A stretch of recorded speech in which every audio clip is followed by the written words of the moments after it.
এই চার বিদেশি এবার খেলবে কেকেআরে। প্লেইং 11 একদম তৈরি, দেখে নিন নাম। আইপিএলের 18তম মরশুমের জন্য নিলাম হয়েছে।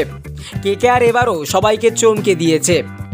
23.75 কোটি টাকায় ভেঙ্কটেশ আয়ারকে নিয়েছে কলকাতা নাইট রাইডার্স।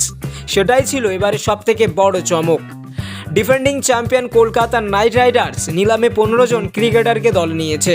মোট 6 জন ক্রিকেটারকে ধরে রেখেছিল কলকাতা। এবার প্রশ্ন হলো, কেকেআরের ক্যাপ্টেন কে এবার?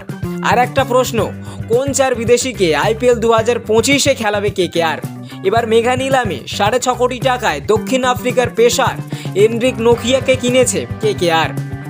তিনি দিল্লি ক্যাপিটালসের হয়ে খেলেছেন।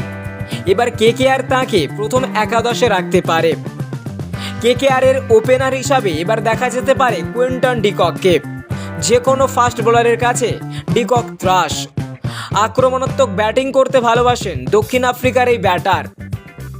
আন্দ্রে রাসেল বরাবরই কেকেআরের গুরুত্বপূর্ণ অংশ। আক্রমণাত্মক ব্যাটিংয়ের জন্য তিনি পরিচিত। বোলিংয়েও তিনি কেকেআরকে ভরসা যোগান। ক্যারিবিয়ান অলরাউন্ডার এবারও কলকাতার ভরসার মুখ। সুনীল নারিন 2012 থেকে কেকেআরের সঙ্গে আছেন। কলকাতাকে বহু ম্যাচ জিতিয়েছেন তিনি। বিস্ফোরক ব্যাটিংয়ের জন্যও তিনি পরিচিত।